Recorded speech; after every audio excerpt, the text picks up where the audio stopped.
Kemarin anak gue minta beliin robot-robotan ceritanya. Terus beliin Transformers dong gitu. Oke, gue lihat, oh ada nih gede nih Transformers. Begitu gue beli, anak gue protes. Kok Transformers nggak bisa ditransform? Dia bilang gitu. Ya bener juga. Nggak bisa jadi Bumblebee. Iya nggak bisa, cuman diri doang begini.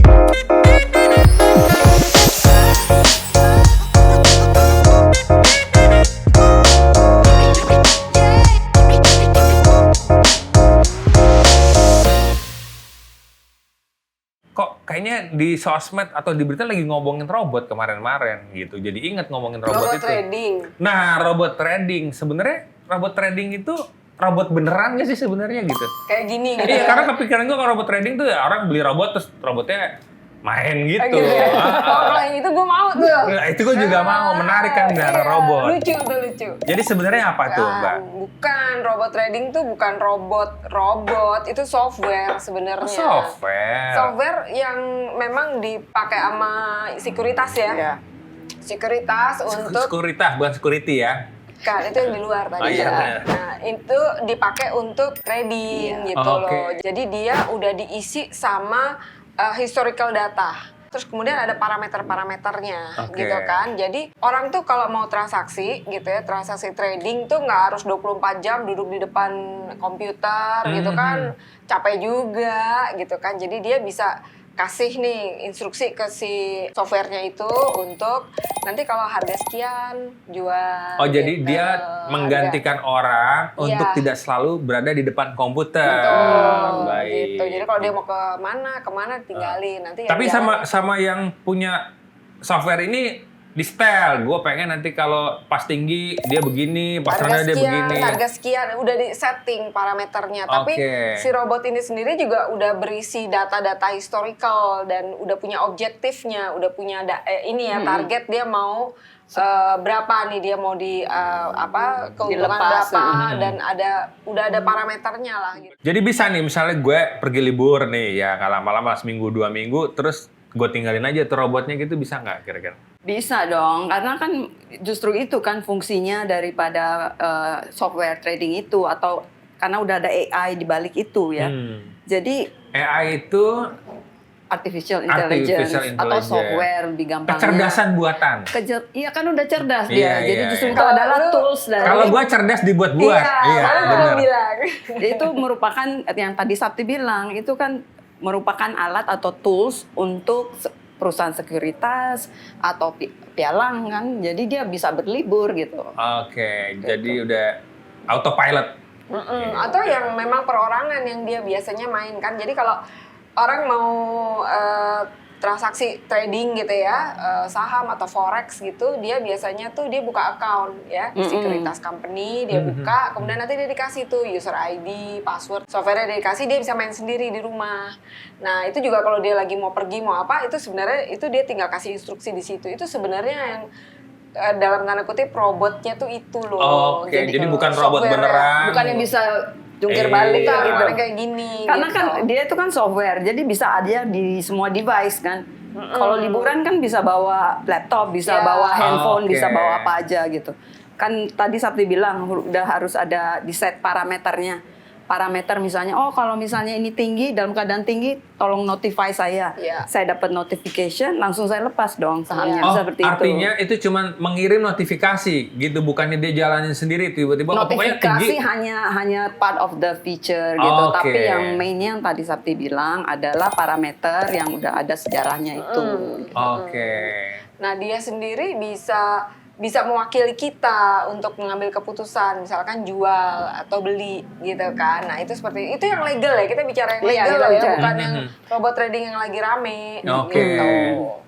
Terus apa sih yang membuat robot trading nih lagi sering kedengeran dan populer saat ini? Lagi hype. Karena banyak yang scam. Jadi ada tipu-tipunya. Iya, jadi sebenarnya tuh scam, benar-benar scam aja udah. Cuman kalau kemarin kan yang binomo atau yang quotex itu kan dia pakai binary option, ya kan. Sekarang dia pakainya robot trading. Jadi seolah-olah robot trading itu dijual sebagai suatu device gitu. Mau nggak beli robot gitu loh untuk trading gitu loh. Itu ternyata scam gitu. Scamnya apa ya?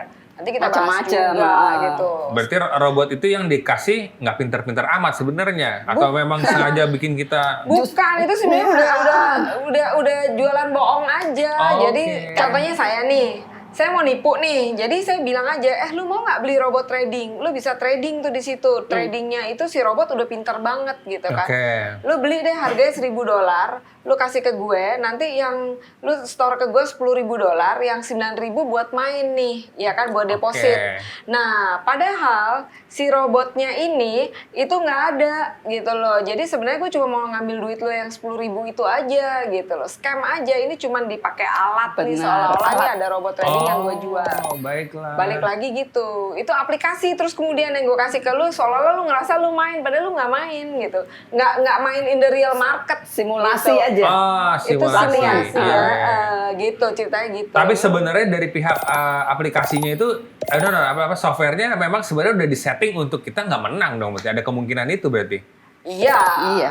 Bukan Jadi, kemungkinan, Emang Udah iya, pasti nggak menang. udah pasti. Ya, tapi kan Makanya mereka bisa awal-awal kan kabur. selalu dibikin menang dulu. Iya, Iya, betul. awalnya dikasih fur lah, biar lo Iya. ketagihan kan. Nah, jadi dibanding trading yang manual atau trading yang pakai software tuh lebih oke yang mana? Resikonya gimana? Apakah Manual sama? maksudnya lu main sendiri. Iya, manual tuh artinya ya gue mainnya sendiri, nggak usah pakai software Software. yang AI itu gitu. Karena gue pikir gue lebih cerdas daripada AI gitu ya. Kan nggak dibuat-buat. Kalau gue memang cerdas. Iya. Kelihatannya.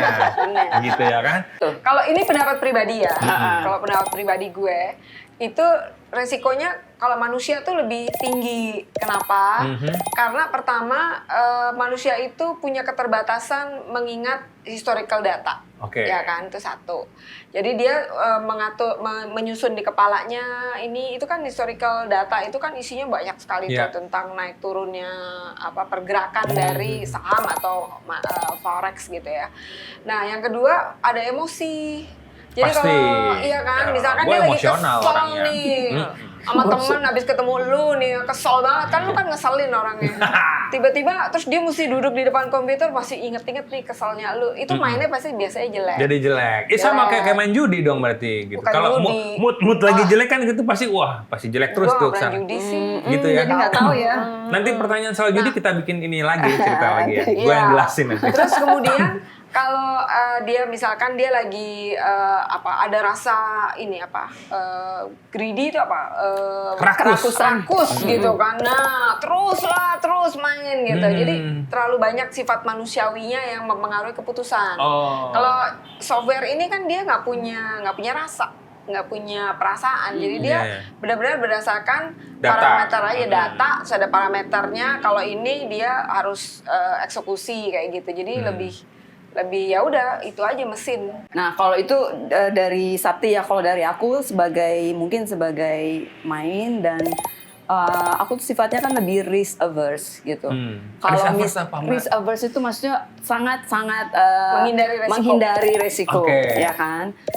Karena nggak mau menghindari resiko itu, jadi I trust my instinct gitu, dan dari experience, dan saya tahu gitu apa yang saya aimnya tuh apa. Misalnya pertama, either saya mau trading atau saya mau long term gitu.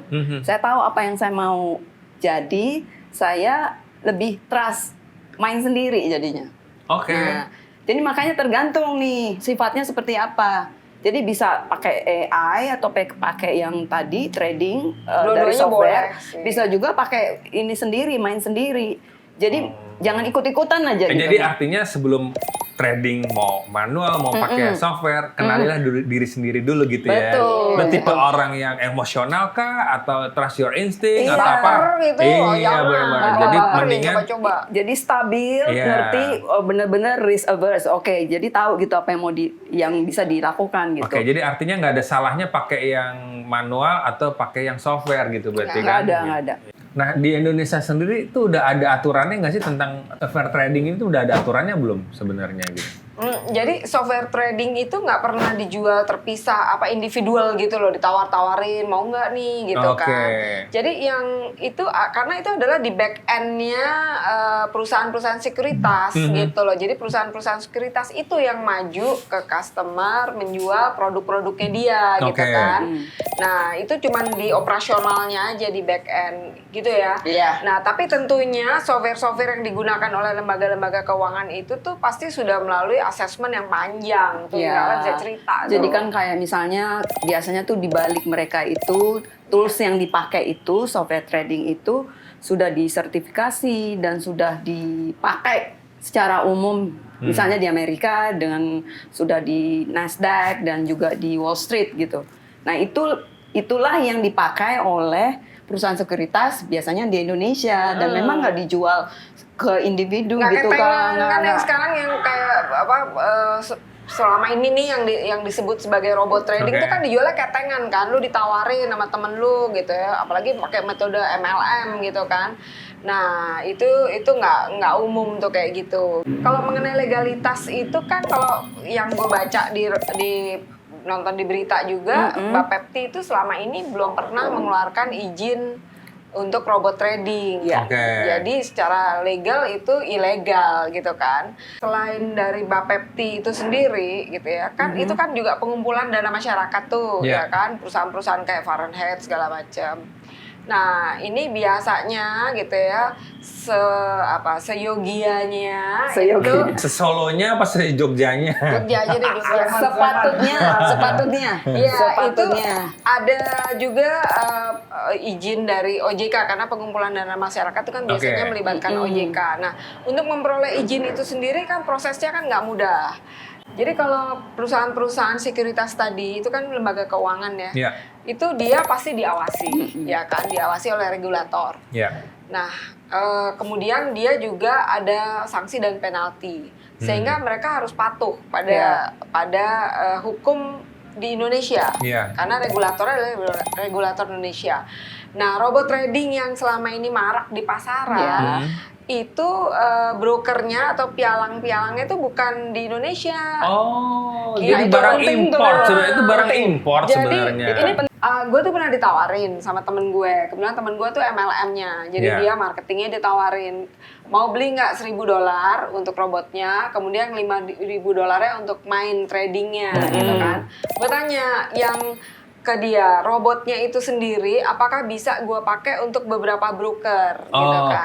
Nggak bisa, hanya bisa di tempatnya dia itu aja gitu. Jadi nggak bisa dipakai buat tempat lain, cuma buat itu, terbatas. Satu. Terus yang kedua, gue tanya itu kira-kira apakah akan ada pengawasan dari Bapepti, dari gitu regulator ya. dari OJK mungkin. Nggak ada, karena ini mainnya market di luar negeri.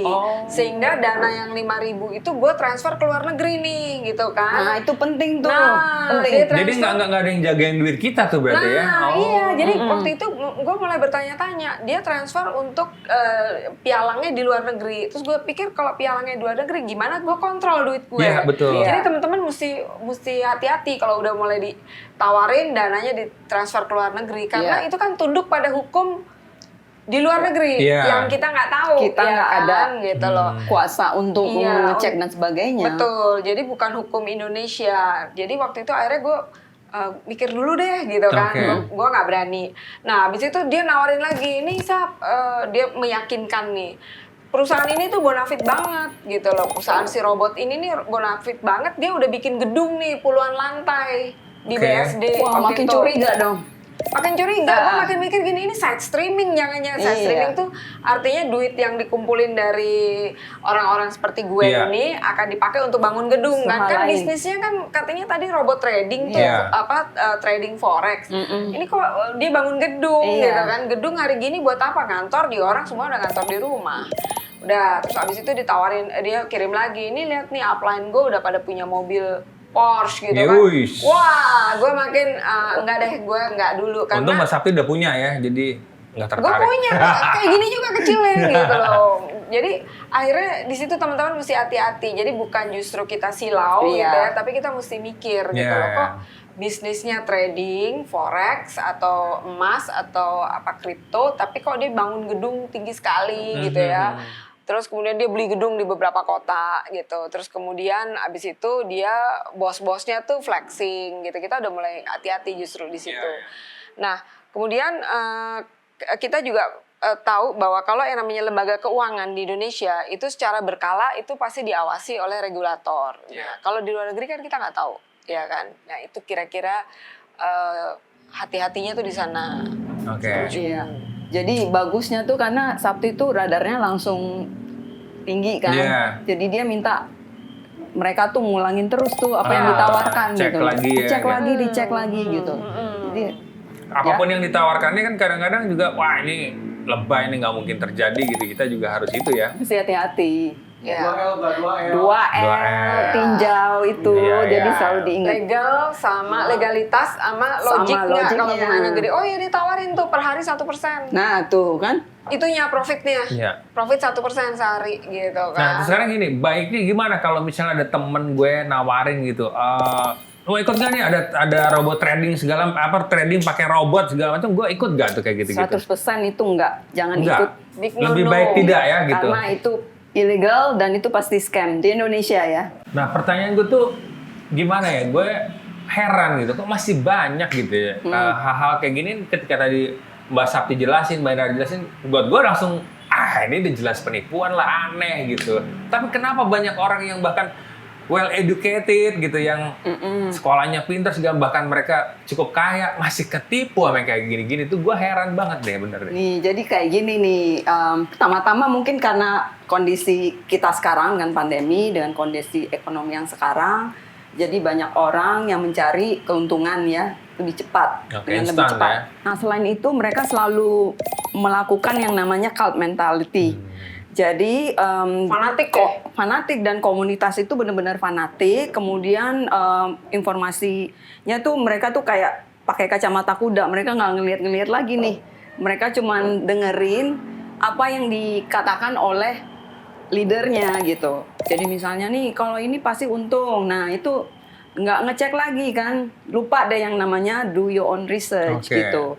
Jadi itu sangat penting gitu. Tipsnya ya, teman-teman itu mesti mengetahui ciri-ciri robot trading yang scam, ya kan? Ya di Indonesia sekarang itu masih scam gitu kan. Yaitu biasanya tuh skemanya tuh skema Ponzi. Jadi artinya ada model penjualannya tuh melalui MLM. Member get member gitu, ya kan? Itu teman-teman mesti sadar bahwa skema Ponzi itu at some point pasti akan collapse, ya kan? Terus kemudian itu dia kan yang kedua tuh dia nggak bisa susah kalau mau dicairin gitu loh. Mau dicairin alasannya ada aja gitu loh. Jadi nggak bisa. Padahal harusnya kan sewaktu-waktu kalau kita di sekuritas company itu bisa kita kasih instruksi hari ini H+2 atau H+3 itu biasanya udah cair.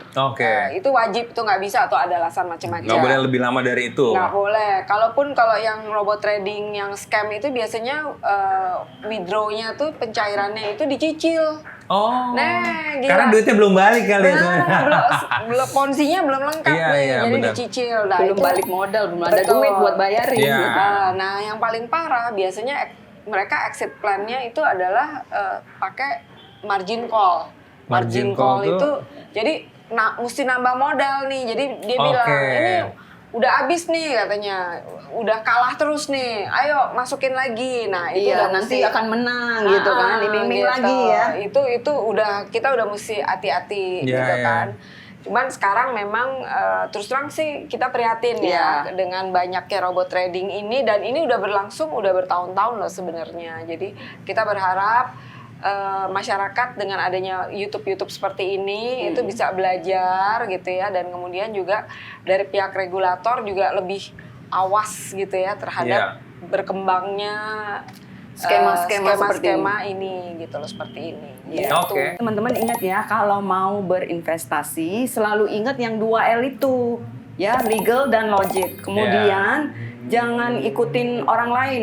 Do your own research. Ya, jadi kita harus gali lagi Ya. gitu. Pastikan semuanya tidak mencurigakan. Betul ya, Mbak? Betul.